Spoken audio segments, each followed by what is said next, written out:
fenomena baru lagi Ustaz. Apa itu? Banyak yang pada ikut pengen tenar di situ. Oh, pansos gitu. Pada naik gitu. Iya, jadi wah nih mumpung lagi heboh nih, nyamperin ke rumahnya ngasih duit. Nyamperin lagi, ada orang lagi nyamperin lagi ngasih duit lagi, ada yang ngasih umroh, ada yang rebutan mau ngasih umroh. Katanya jamaah Indramayu yang paling banyak sedekahnya, Mil. Oh gitu. Iya, dikasihnya 300 juta katanya. Makanya kan.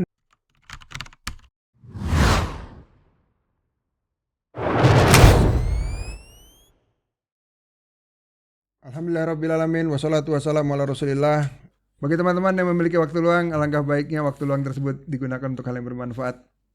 Kita jumpa lagi untuk ngobrol-ngobrol diskusi bersama Ustadz Jeffrey Bajri. Insya Allah semoga dapat bermanfaat apa yang akan kita berbincangkan. Ustadz, bakhair Ustadz. Alhamdulillah. Alhamdulillah Ustadz. Kemarin loh yang ngomong kata kasar itu loh. Iya. Di atas panggung tuh. Ke berapa? Jual es teh tuh. Iya. Itu kan dia orang yang apa istilahnya dimuliakan. Penontonnya banyak Ustaz. Itu tuh ya. Penontonnya banyak, rame apa.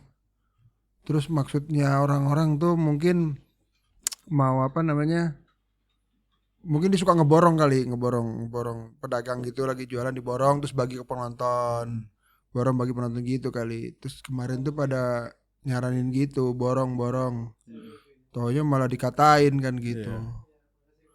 Gimana ya? Maksudnya tuh orang yang dimuliakan tapi dia menghina seperti itu apa ya, kayak kurang pas gitu Ustaz. Iya pastilah. Pasti.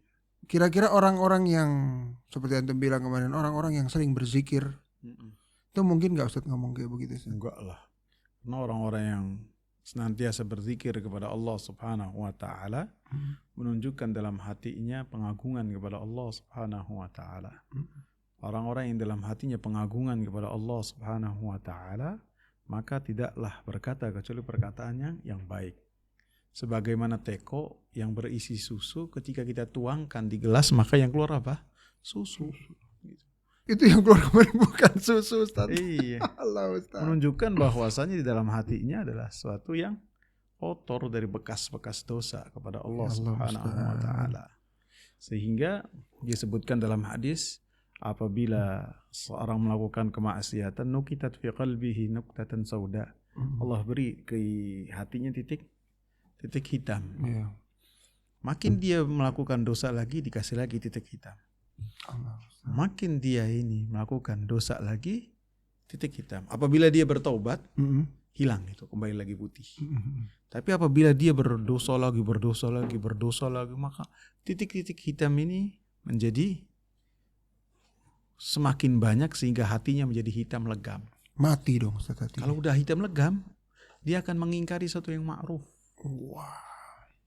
Itu yang berat ya. Dan meyakini suatu yang mungkar menjadi suatu yang ma'ruf. Yang sunnah dianggap menyelisihi, yang bid'ah dia berpegang teguh dengannya. Tauhid dianggap suatu agama yang baru, adapun kesyirikan sebagai tradisi nenek moyang yang harus dijaga. Nah itu dia. Nah katanya Ustaz, yang orang dikasih titik hitam di hati itu, dikasih titik hitam lagi di hati itu, begitu dia bertobat Ustaz, kan dia hilang lagi. Tapi apakah betul Ustaz ada seorang ulama yang mengatakan bahwa titik hitam itu yang terhapus itu dia berbekas? Itulah yang kadang-kadang tuh jadi suka kangen sama maksiatnya. Jadi, akhirnya terjerumus lagi. Tergantung dari bagaimana kejujuran dia dalam bertaubat kepada Allah Subhanahu wa taala. Taubatnya itu taubat nasuha ataukah tidak? Apabila taubatnya itu benar-benar taubat nasuha, yang disebutkan oleh Imam Nawawi, disebutkan syaratnya ada harus menyesal, harus memiliki tekad untuk tidak kembali lagi, dan dia menyesal kemudian meninggalkan dosa tersebut. Dan ditambahkan dua oleh Imam Ibnu Utsaimin. Yang pertama ikhlas, yang kedua di waktu diterimanya taubat. Dan ditambahkan apabila dosanya itu berkaitan dengan hak anak manusia, Kembalikan. harus tahallul, istihlal terlebih dahulu, baru meminta halal. Oh, minta halal dulu. Jadi kalau yang dizaliminya itu baik ya, kehormatan atau apapun juga, meninggal dunia, maka pintu taubat bagi orang ini tertutup loh. Itu berarti kalaupun ada barang yang diambil, curi, kembalikan dulu. Kalau barang bisa dikembalikan. Kalau sebuah perbuatan dolim, Misalnya anggaplah memukul, kemudian yang dipukulnya itu mati. Bukan hanya karena pukulan tersebut, sudah meninggal dunia. Terus dia mau minta halal sama siapa? iya. Sama keluarganya, mana tahu. Hari kiamat itu. Ya hari kiamat keadilan tegakkan setegak-tegaknya. Waduh. Jadi kembali kepada sisa dari kemaksiatan tersebut. Apabila syarat-syaratnya itu benar, terpenuhi. terus dia jujur kepada Allah dan dia pun memiliki kualitas taubat yang benar, maka mantaba kaman la dzanba lahu, kata Rasulullah. Siapa yang bertaubat dengan dosa apapun juga, apabila berkaitan antara dia dengan Allah, maka seperti tidak ada dosa sama sekali, hilang dosa-dosanya. Bahkan bisa yubaddilullahu sayyiatihim hasanat. Apabila kuat taubatnya, maka dosa-dosa yang telah dia lakukan dihapus, catatan kejelekannya berubah menjadi catatan-catatan kebaikan pada orang tersebut. Berarti perkaranya lebih berat kalau kita berbuat dosanya itu menyangkut kepada manusia ya? Iya. Karena manusia itu berasaskan dengan pelit, dengan hitung-hitungan. Iya. Dan di sana hitung-hitungan tuh. Iya. Di akhir zaman tuh. Dan adapun sama Allah Subhanahu wa taala membina hubungan antara seorang dengan dirinya dengan tasamuh. Allah memberikan ampun. Iya. Lah kemarin ya Ustadz. Jadi mungkin heboh ya. Jadi medsos tuh heboh dengan kejadian itu, penghinaan itu. Sampai terus dia dihujat oleh orang-orang itu di media sosial itu. Lalu ya mungkin bagian dari dia ingin meminta maafnya, dia datang lah ke rumahnya itu. Tapi lalu terus fenomena baru lagi Ustaz. Apa itu? Banyak yang pada ikut pengen tenar di situ. Oh, pansos gitu, pada naik gitu. Iya, jadi wah nih mumpung lagi heboh nih, nyamperin ke rumahnya, ngasih duit. Nyamperin lagi, ada orang lagi, nyamperin lagi, ngasih duit lagi, ada yang ngasih umroh, ada yang rebutan mau ngasih umroh. Itu sampai akhirnya tuh tetangga-tetangganya berinisiatif sepertinya ya. Itu dia buka kayak kondangan gitu, jadi dia buka meja tamu. Jadi orang yang mau datang ke situ mau ketemu, ngisi buku tamu. Dari mana, siapa, terus masuk. Ya gitu, dia jelas lah di video, di foto, terus dia menyumbang, dia ngasih duit sekian. Tapi dari yang ngasih umroh, dari yang ngasih uang, dari yang ngasih bantuan itu Ustaz, rata-rata ya, wallahu alam, rata-rata ya, semua itu mereka disiarkan begitu. Maksudnya itu diumumkan gitu loh, bahwa ini loh saya nyumbang sekian, nih loh di foto, dia lagi nyumbang ini foto, ngasih ini. Jadi seperti orang yang mengambil momen untuk lagi kehebohan ini, ngambil kesempatan lah ikut tenarnya. Nah itu perbuatan-perbuatan gitu Ustaz. Apakah ada hitungan pahalanya? Apakah terus jadi dosa? Kalau mereka ikhlas, ya kan. Kalau bisa jadi mereka yang mereka lakukan karena terlecut dengan apa yang mereka lihat, mereka kasihan, mereka juga terbawa secara emosi terhadap apa yang mereka lihat, yang mudah-mudahan menjadi catatan kebaikan mereka. Ya, bisa jadi.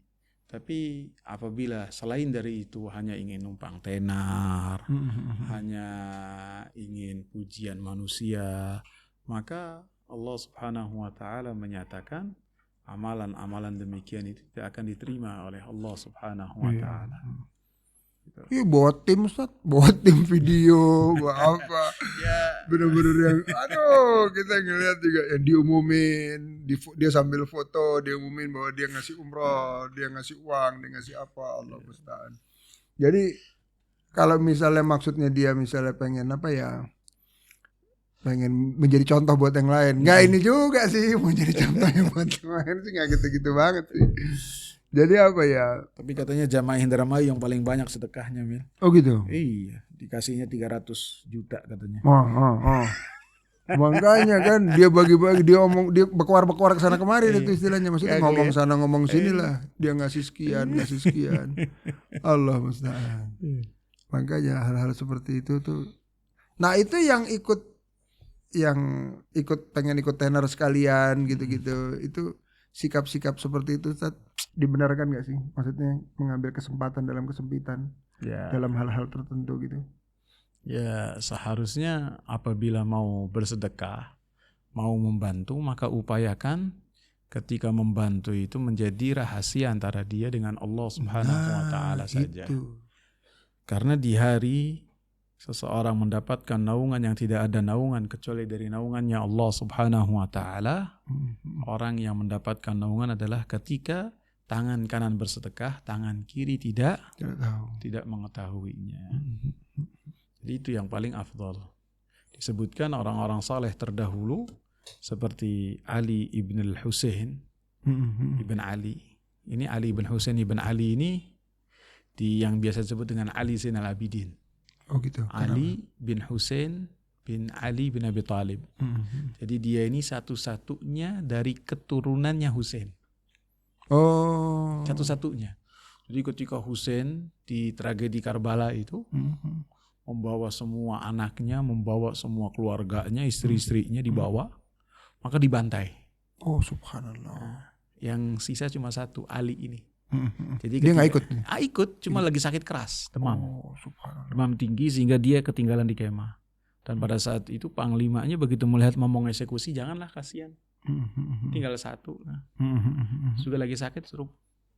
Kemudian pulang dan sehat dan kemudian menjadi seorang ahli ibadah dan ahli ilmu dari keluarganya Nabi Sallallahu Alaihi Wasallam. Termasuk amalan yang luar biasa beliau lakukan adalah beliau termasuk orang yang apabila bersedekah, sedekahnya diam-diam. Cakep ya. Jadi fuqara dan masakin itu di kota Madinah ketika pagi hari mau sholat subuh, begitu buka pintu sudah ada makanan untuk hari itu. Ada gandum, ada lauknya, mungkin ada sekalian duitnya, buat belanja, buat apa. Itu setiap hari.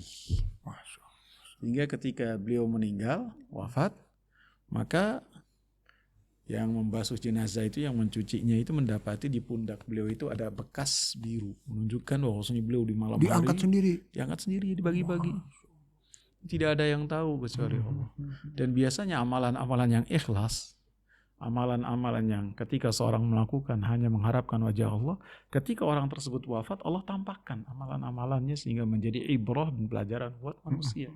Setelah udah meninggal, udah wafat, baru ditunjukin. Sebaliknya orang-orang yang ketika beramal berupaya untuk menampakkan amalannya sehingga mendapatkan sanjungan dari manusia, maka mereka tidaklah mendapatkan apa yang mereka lakukan kecuali seperti angin sepoi yang berlalu, tidak akan nampak di hadapan manusia, hilang. Udah keluar banyak-banyak, ratusan juta, kadang miliar. Allah Subhanahu wa taala katakan dalam surat Ar-Ra'd ayat 17, Anzala minas sama'i ma'an fasalat awdiyatun biqadariha. Allah Subhanahu wa taala menurunkan dari langit air hujan. Menurunkan dari atas, dari awan. As-sama ini bukan langit artinya akan, tapi awan. Hujan. Fasalat awdiyatun biqadariha. Maka lembah-lembah membawa air sesuai dengan kadarnya. Fahtamala sailu zabadar rabiyah. Maka air tersebut akan membawa buih-buih yang nampak. Dan sebaliknya, wa mimma yukiduna alaihi finnari ibtigha'a hilyatin aw mata'in zabadun mithlu. Sebaliknya, orang-orang pandai besi ketika berupaya untuk membikin satu perhiasan atau barang yang berharga, ketika mereka bikin itu akan keluar juga buih yang sepertinya. Kadzalika yadribullahu al-haqqa wal batil. Demikianlah Allah Subhanahu wa taala memberikan perumpamaan antara hak dan yang batil. Dua-duanya buih.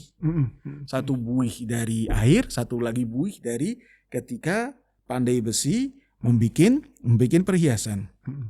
Fa amma zabadu fayadhhabu jufa. Adapun buih yang tidak bermanfaat akan berlalu. akan berlalu. Wa amma ma yanfa'un nasa fayamkuthu fil ard. Dan adapun yang memberikan manfaat untuk manusia akan menjadi pelajaran, akan tersisa di muka bumi dan manusia akan mendapatinya.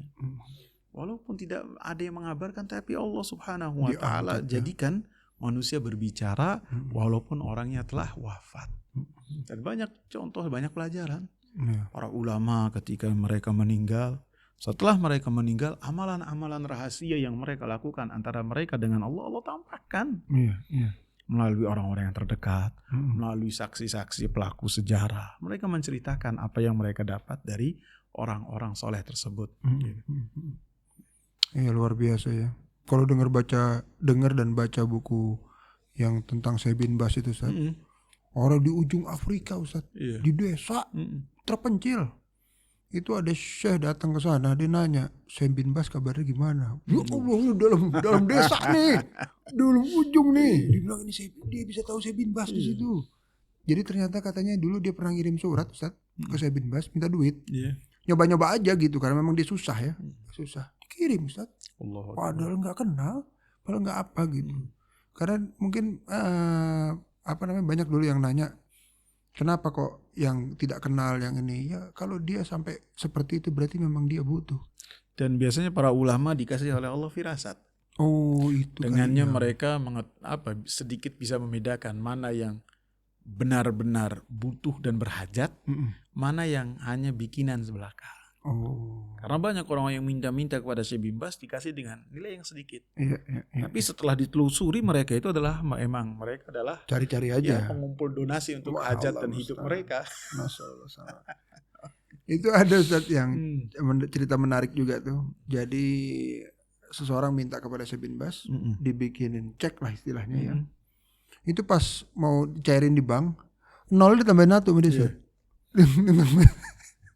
Kan ketahuan akhirnya. Begitu ketahuan, ceknya ditolak, terus dibawalah ini ke ke Syekh bin Bas lagi itu ceknya apa segala macam, disampaikan bahwa ini orang curang, ditambahin 0-nya jadi jumlahnya segini. Kata Syekh bin Bas sini diminta lagi, Ustaz, diperbaiki ceknya tapi dengan jumlah yang diinginkan sama orang itu. Jadi orang tersebut butuh. Bisa terjadi orang tersebut butuh. Gitu, subhanallah. Dia nyesel tuh kenapa 0 nggak ditambahin 2. Itu pikiran aneh tuh. Tahu gitu kan tambahin 0-nya tambahin 2 tuh. 0-nya titik loh, Mil. 0-nya titik. 0 titik. Tambahin aja 2 lagi nih. Allah. Dan beliau itu dermawan dari kecil. Dari kecil ya. Masya Allah. Dari beliau muda, beliau sangatlah dermawan. Nah, dia kan rahimallah, Syekh bin Bas ini, rahimallah kan tidak pernah kedengeran ya, Ustaz. Misalnya ada omongan-omongan yang melampaui batas, caci maki. Makanya orang yang berilmu, yang mempunyai amalan yang luar biasa, seorang ulama, lisannya pun katanya lemah lembut. Nggak pernah ini. Itu luar biasa ya. Mungkin kita ini harus lebih memilih, Ustaz ya. Iya, harus lebih memilih siapa yang mau kita agungkan gitu loh. Iya, maksudnya bukan hanya sekedar pengagungan ya, bukan hanya sekedar menghormati, artinya lebih lebih bagaimana kita itu memilih orang-orang yang dengannya kita mengambil ilmu dari orang tersebut. Di antaranya bagaimana muamalah seseorang, yang pertama tentu dengan Allah Subhanahu wa taala, kemudian dengan manusia. Dengan Allah bagaimana dia ini melaksanakan perintah-perintah Allah dan menjauhi larangan-larangannya.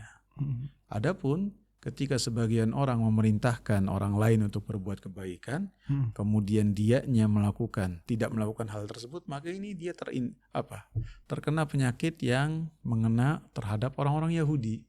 Memerintahkan kebaikan, dia sendiri tidak melakukannya. Banyak orang yang hanya ahli bicara saja kan, tapi tidak bisa melaksanakan apa yang ia berbicara dengannya.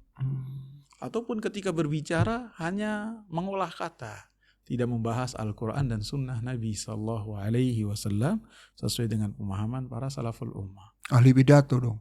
Iya, jadi misalnya anggaplah durasi kajian 40 menit cerita, terus dongeng, terus hanya berbicara sana sini sampai waktu habis. Sehingga dikatakan kalau antum mau tahu orang tersebut ustadz ataukah bukan, harus tanya kepada ustadz.